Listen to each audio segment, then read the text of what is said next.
Olá, Mano Repórter conversa hoje com a Valesca Farias. Ela é consultora de carreira e imagem. Tudo bem, Valesca? Obrigado Tudo pela bem, visita. Lucas? Você já trabalhou em programas de capacitação profissional em algumas das principais empresas do país. Queria que você contasse um pouquinho sobre a sua experiência nessa área de consultora de carreira e imagem. A gente trabalha muito com essa questão das tags, né, de liderança, carreira e imagem, porque tudo se mistura, né? Até porque hoje, para a gente falar de marca de liderança, né, eu vou buscar lá o meu livro Líder Integral, porque o bom ser humano precede o bom líder. Antes de você se tornar líder, você se apresenta como pessoa. E essa questão da liderança não é só liderança de pessoas, é a autoliderança, como eu me posiciono de forma estratégica a partir da forma como eu lidero a minha vida e interajo, né, com o meio, e principalmente também em relação à gestão do negócio e gestão de pessoas. Então está tudo misturado. E essa questão de carreira é porque assim, o líder ele está falando de um braço corporativo, de um braço profissional. E a imagem, porque tudo que você faz, tudo que o líder faz ou deixa de fazer hoje, até porque não se posicionar é um posicionamento, está depondo contra ou a favor da marca de liderança dele o tempo inteiro, né? Valesca, então eu queria focar um pouco nessa parte de formação de liderança. Um líder, ele se forma ou é um talento natural? Muito boa pergunta. O líder, ele tem alguns skills que são natos, né? Como todos nós temos alguns talentos que facilitam esse processo de liderança. Só que assim, a gente não é perfeito, na condição não existe, na condição humana não existe perfeição, né, Lucas? Existe excelência. Então, para ele trabalhar a excelência dele, ele tem que trazer os talentos dele inatos, né, tudo que ele traz como competência natural, mas ele também precisa desenvolver as habilidades, as competências necessárias para que essa relação líder-liderado ela possa ocorrer de forma fluida, leve e integrativa, né? Então é muito importante que ele possa ter consciência do que ele hoje já tem para desenvolver, mas ele não pode parar aí, ele tem que continuar. O que é esperado de mim nessa área de atuação para que eu possa desenvolver algumas habilidades necessárias e exercer o meu padrão de excelência nessa posição de líder? Então, assim, quem tem essa vocação é um líder natural, como que ele consegue desenvolver? Que exercícios ele pode fazer para ele confirmar esse talento? Eu digo que é melhor, a gente não cresce sozinho, a gente só cresce através da relação com o outro. Então, assim, a gente precisa aprender a ler os sinais. Se hoje eu tenho já uma disposição natural para trabalhar com liderança, o que falta para que essa relação líder-liderado e relação de trabalho como um todo, não é? Porque não é só a equipe, eu trabalho com pares e respondo a alguém, né? O meu gestor. Então, o que precisa? Onde estão as dificuldades? Quando eu vejo, eu visualizo, eu identifico as dificuldades, eu trabalho então essa musculatura emocional para desenvolver as habilidades que faltam. Algumas pessoas têm um talento nato para lidar com pessoas, mas têm dificuldade de dizer não. E eu falo que assim, para a gente liderar, a gente também precisa aprender a dar o limite. Não é só o bom ser humano precede o bom líder, não é ser bonzinho, é ser bom. Trabalhar em termos de caráter mesmo, né? Ser comprometido, olhar para essa equipe com bons olhos e assumir a responsabilidade de desenvolvê-la a partir também das próprias dificuldades, né? Até porque liderança é modelo, então é preciso ter cuidado. E falando no cenário das empresas, nem sempre tem um líder natural lá. Você precisa, então, construir essa liderança. Como se forma um líder? Bom, a partir do momento que eu identifico que tem algum problema, algum ponto nevrálgico nessa relação corporativa, nessas relações de trabalho, eu vou identificar o que falta no líder. Eu só vejo a falta, eu só compreendo o que eu preciso desenvolver como plano, como eixo de melhoria, quando eu identifico onde é que eu estou tropeçando. Então, assim, como é que a gente desenvolve um líder? Primeiro, o que eu preciso fazer para melhorar essa relação de trabalho? Eu preciso desenvolver a minha comunicação, eu preciso exercer feedback contínuo, construtivo e frequente, eu preciso também trabalhar o engajamento das pessoas através de uma visão de futuro mais diretiva, eu preciso trabalhar o envolvimento onde está a falta. E aí, onde está a falta, eu vou desenvolver, então, a partir dessa consciência, a habilidade. Na sua avaliação, com base na sua experiência, você que passou por empresas grandes, as empresas conseguem identificar isso, conseguem levar isso bem? Se quiser, consegue. O que eu vejo também, Lucas, é que assim, muita empresa, né, tem aí um propósito, tem um foco muito em sistema, processo, resultado e esquece dessa gestão humanizada, essa gestão humana. Né? E é exatamente, ou seja, se hoje, né, segundo o Tom Peters, se 98% do sucesso de uma empresa está pautada no resultado, 99% do resultado está pautado em pessoas. Então, o líder, para desenvolver e liderar pessoas, ele precisa ser versado em pessoas. E o que acontece é que algumas empresas já detectando isso, né, ou seja, essa carência, têm se empenhado mais e se comprometido mais nessa questão dessa gestão humanizada. Outras deixam e assim, é cada um por si, Deus por todos, e depois a gente vai ver que isso vai impactar o resultado, né, no processo final. Então, dentro disso, quais são as características de um bom líder? Olha, hoje ele precisa muito engajar as pessoas, né? Hoje o perfil do trabalho no mercado corporativo mudou. As pessoas buscam significado e finalidade. Significado é quem sou eu e se de fato eu posso ser eu nessa área de atuação. Se as pessoas me veem como todo, não só o crachá, mas também o meu DNA pessoal. E segundo, a finalidade, que é o propósito. Será que o que eu quero hoje desenvolver na vida, se os meus valores, os meus atributos fazem ressonância com os valores também e as competências trabalhadas na empresa? Você não pega carona com alguém que está indo numa direção contrária. Então, o líder ele precisa enxergar essas necessidades e expectativas hoje dos seus liderados, dos seus colaboradores, para poder trabalhar essas necessidades e expectativas como viés de engajamento. E no caso de um mau líder, que prejuízo ele pode trazer para uma empresa? Nossa, incalculáveis. Assim, é muito difícil. Eu vejo hoje o quanto uma liderança tóxica, ela polui toda a relação de trabalho na empresa. Né? É meio top-down. Se o líder não está bem, se ele quer a referência, se ele dá o caminho, se ele é o responsável por engajar, se ele envolve as pessoas pelo dark side aí da liderança, isso vai repercutir, é por isso que a gente vê hoje que, né, segundo a OMS, aí, a última previsão é que até 2020, quase 70% dos profissionais vão se ausentar do trabalho por problemas vinculados à depressão, ansiedade, estresse, né, burnout, enfim. E a gente precisa olhar para isso e na posição corporativa, e tanto das empresas como do líder, né, das lideranças, também trabalhar em benefício disso, né, para reduzir esse número e trabalhar, porque assim, a gente precisa ser feliz no trabalho. Sim. Né? Então tem que ter esse lado do humano com o corporativo também, né, trazer o humano como uma condição corporativa. Parece que a gente está passando por um momento de transformações tecnológicas e também transformações culturais. A gente vê aí que há conflito de gerações nas empresas, né? Tem a geração millennial, tem as pessoas mais velhas. Assim, o líder, como se adaptar a esse cenário? Muito boa pergunta. Hoje é o total se vira nos 30, né? Ah, Valesco, o que eu faço para aprender a lidar com essas 4 gerações? Porque a gente tem empresa hoje que tem as 4 gerações trabalhando. E como é que a gente, né, trabalha de forma mais colaborativa, né, para integrar essas 4 gerações a partir de uma visão compartilhada, de propósitos compartilhados? Eu digo que a gente tem que aprender a lidar, principalmente pela forma de se comunicar. Cada geração ela vem tentando ocupar, né, ou seja, um lugar ao sol. Como é que ela faz isso? Deixando muito a outra geração para trás e trazendo os valores e atributos dela para construir esse novo cenário. E aí, o que a outra geração, né, a geração anterior verifica? Visualiza isso como uma ameaça. Então, hoje a gente está criando rótulos demais. Né? Recentemente eu fiz um programa de liderança numa empresa grande, numa multinacional, e tinha 2 perfis clássicos. A pessoa que era da geração X falava assim, olha, aquela turminha ali do Incrível Mundo de Bob. Vive na lua, nunca está conectado, não entende o que a gente fala.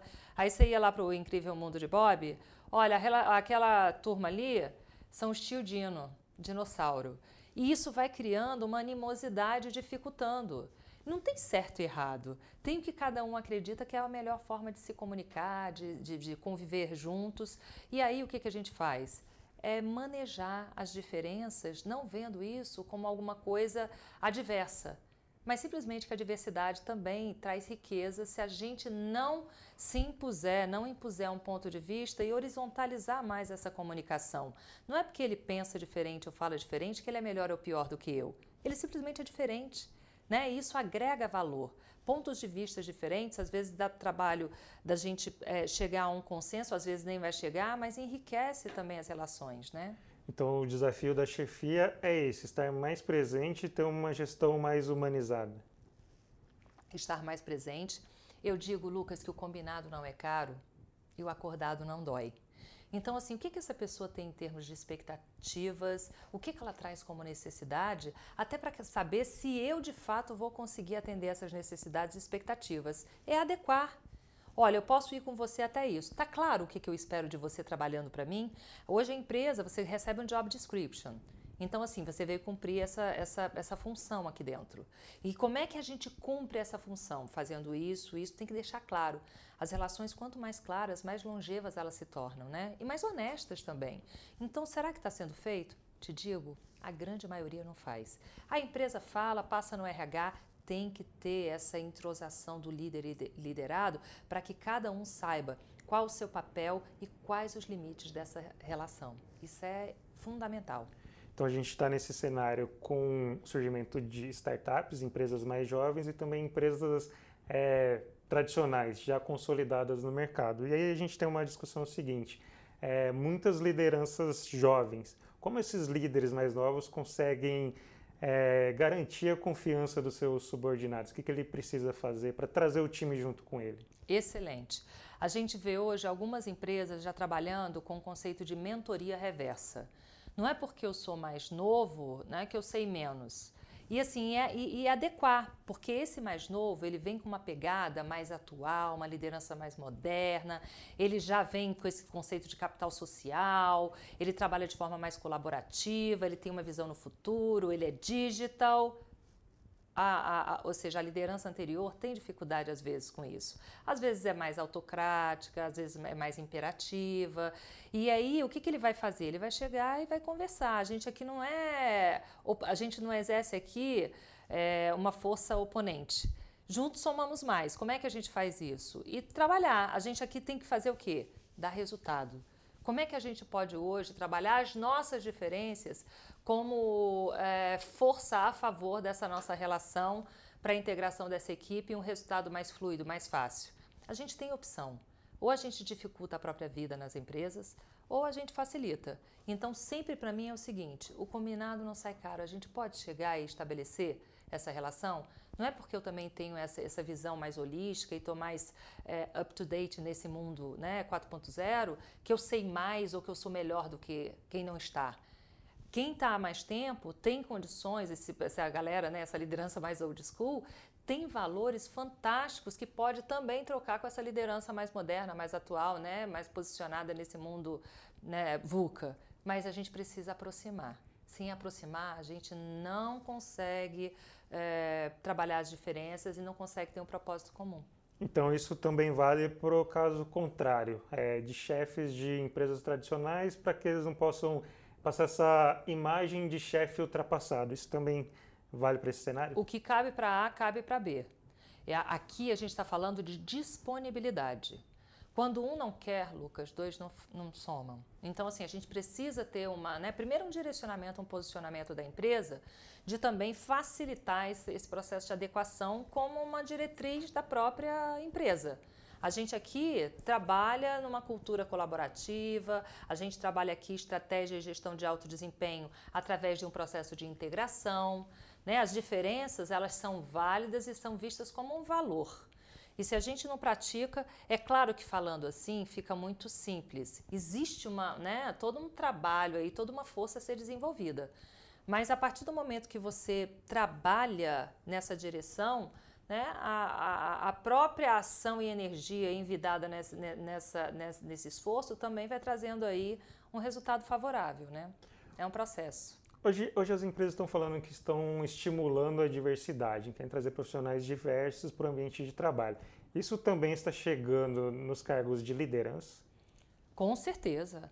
Inclusive, a gente vê muita empresa hoje, diversidade é um valor. Se a empresa hoje não tiver a diversidade, a inclusão como um valor, ela começa também a perder o seu valor de mercado e se tornar muito pouco atrativa para as novas lideranças, né? Para essa nova força de trabalho.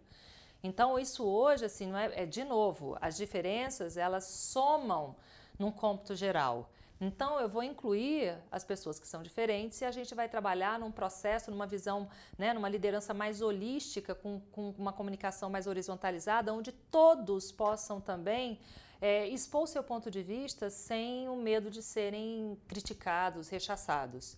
Então, a liderança hoje vem, né, a questão tanto de credo religioso, como de raça, como de opção sexual. Isso hoje está muito latente e as empresas estão atentando muito, até porque senão não atrai bons talentos.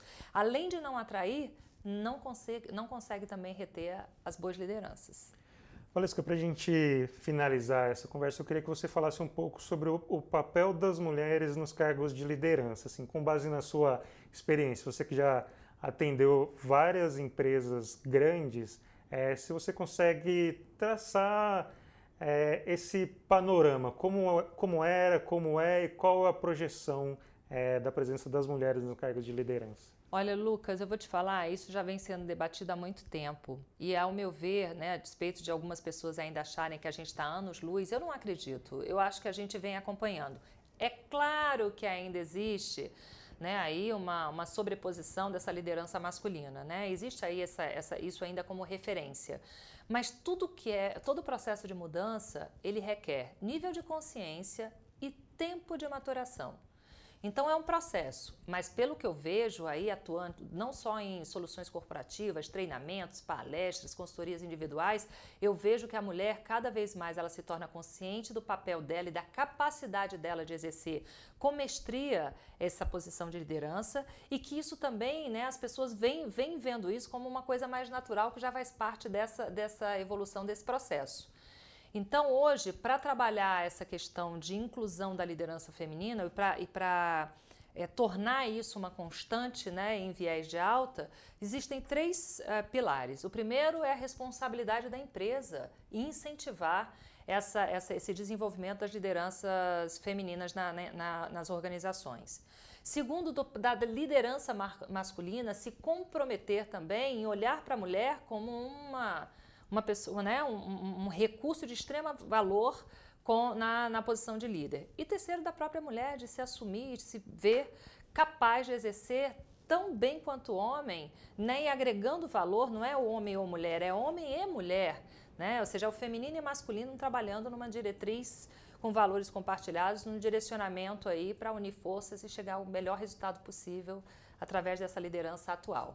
Então, para a gente encerrar, as empresas entenderam que diversidade é importante, é essencial e tem que ser algo natural. Com certeza. Isso tudo, para que seja natural, é preciso nível de consciência. Eu tenho consciência de que isso é uma tendência, é uma boa prática desse novo mercado e que eu não posso ir contra isso. E segundo, as pessoas também assumirem isso sem um ranço ou sem ver no outro um oponente. Né? Estamos juntos e juntos vamos resolver as nossas diferenças e remar juntos aí, seguir também compartilhando essa trilha para que a gente possa também unir forças e juntos somamos mais, né? Valesca, muito obrigado pela gentileza em esclarecer nossas dúvidas. Eu que agradeço a vocês, é muito boa parceria, né? Parceria aí com a Money Report, que a gente possa aí sempre tá evoluindo juntos aí, trazendo esses temas aí de relevância para compartilhar aí com a nossa rede. Obrigado de novo. Obrigada. O Money Report conversou hoje com a Valesca Farias, consultora de carreira e imagem. Obrigado pela atenção e até a próxima.